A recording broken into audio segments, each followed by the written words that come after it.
I feel very excited because we've been working on this project for more than a year. We started, actually, Klaus, our director, came to Japan exactly after the catastrophe last year, and we decided to go ahead. And since then, we've been working very hard on this. So I'm very excited to see how it will come through.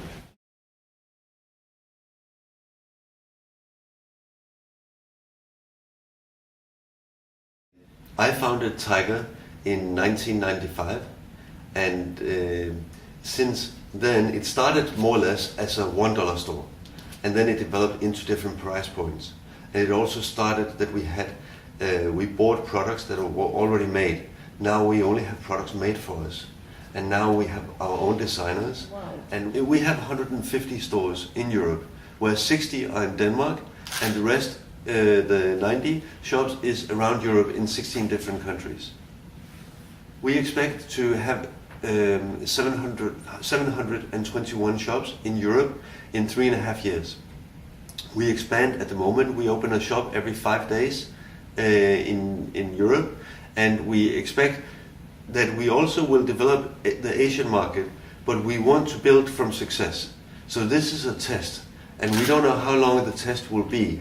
But when we have success, we expect to work with a Japanese partner and to open many stores in Japan.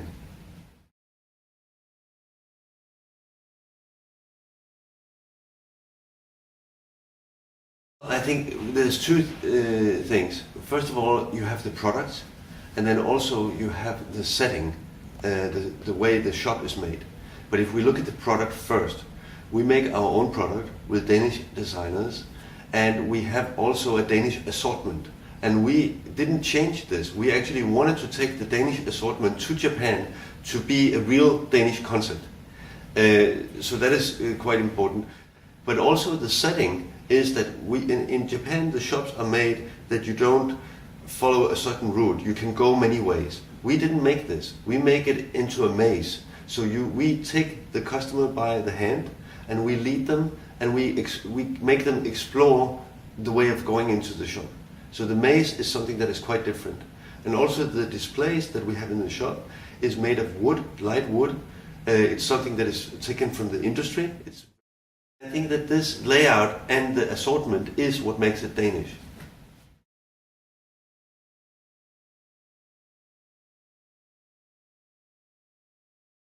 I think Japan is probably the most sophisticated retail market in the world.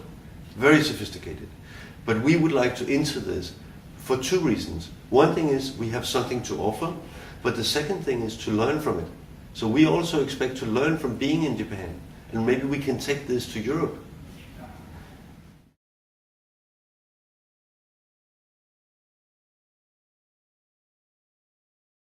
We also looked at Tokyo, but in Tokyo things are the city is divided into many different areas, and we would like to have a smaller city than like Osaka, where we can test the concept on the market.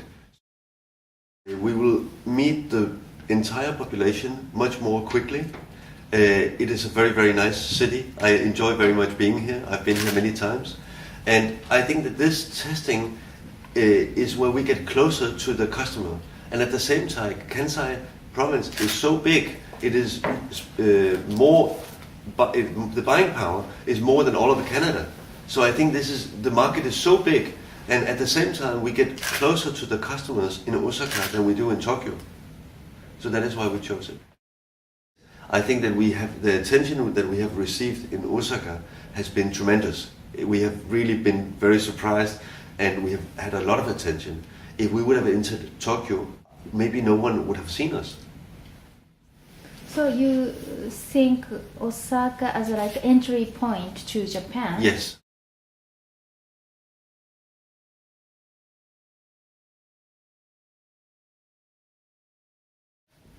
Yes, we had actually a lot of help, and I don't think we would have made it without the help. I think that you have helped us very, very much, and I think also Jetro have helped us very much, and we have had a lot of support from many Japanese organizations, and I think this has been more than what we expected. We really appreciate it very, very much. So thank you.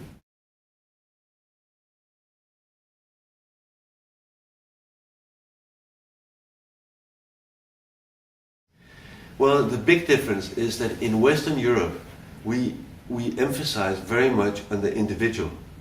And in Japan, this is not the same. It's more a collective understanding.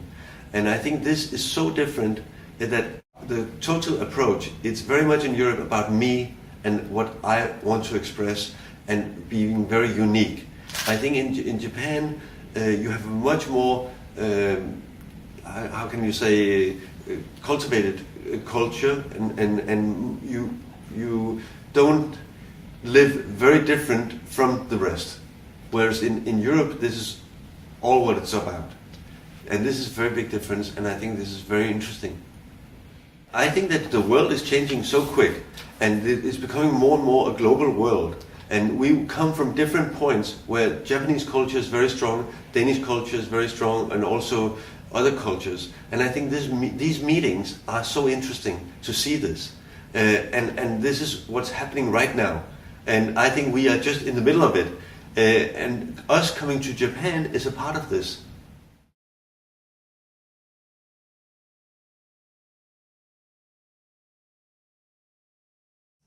I think the secret is many things, but I think that the flexibility is one major thing.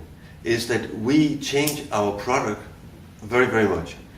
When you come into our store, you will find hobby articles, you will find kitchen articles, you will find toys, you will find stationery, you will find many, many different kinds of articles, and we can move where we feel that we can make a difference. If we cannot make a difference, then we don't go into it. We only go into where we see that we can make a difference. This flexibility is something that is very important for us. The second thing is that I think that everything we do, we care about.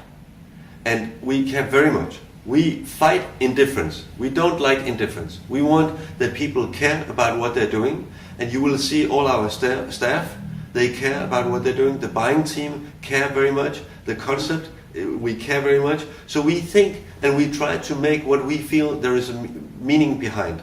We don't do like the other ones are doing. We're trying to do our own way. I think that any concept have to have two things. They have to be unique and they have to be relevant. If you're not unique, you can only compete on price. If you are unique but you are without relevance, then it doesn't matter. So you need to be unique and also relevant for your customer.